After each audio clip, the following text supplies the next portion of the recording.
2006 সালের 28 অক্টোবর ফ্যাসিবাদী আওয়ামী লীগের লগি বইটা দিয়ে সারা দেশে নৈরাজ্য সৃষ্টি, জামাত শিবির এবং বিএনপি নেতাকর্মীদের হত্যার প্রতিবাদে আজকে এই বিক্ষোভ সমাবেশে উপস্থিত আছেন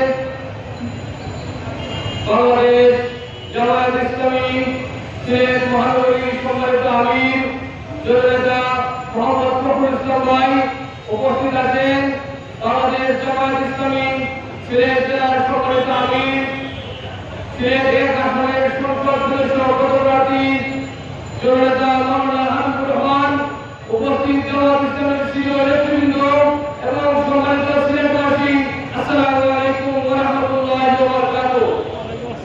আজকে 28 অক্টোবর 2006 সালে যেখানে আমরা দাঁড়িয়ে কথা বলছি, এই জায়গায় জালিম আওয়ামী লীগের সন্ত্রাসীরা আমাদের উপর হামলা করেছিল।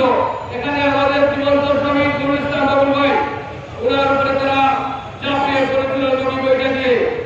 আমরা শুধু সিলেট নয়, সারা দেশে বিশেষ করে পল্টন ময়দানে তারা আমাদের জামাতের শীর্ষ নেতৃবৃন্দদেরকে হত্যা করার চেষ্টা করেছিল। আলহামদুলিল্লাহ, জালিমের কোনো ধুলো আমাদেরকে বন্ধ করতে পারেনি। সেদিন সব জায়গায় জামাত শিবিরের নেতারা প্রতিরোধ করেছিলেন। আলহামদুলিল্লাহ, আজকে এই অনুষ্ঠান প্রমাণ করতেছে তাদের জুলুমের কারণে তারা পালিয়ে যেতে বাধ্য হয়েছে। এই জায়গায় জামাত আজকে সমাবেশ ডেকেছে।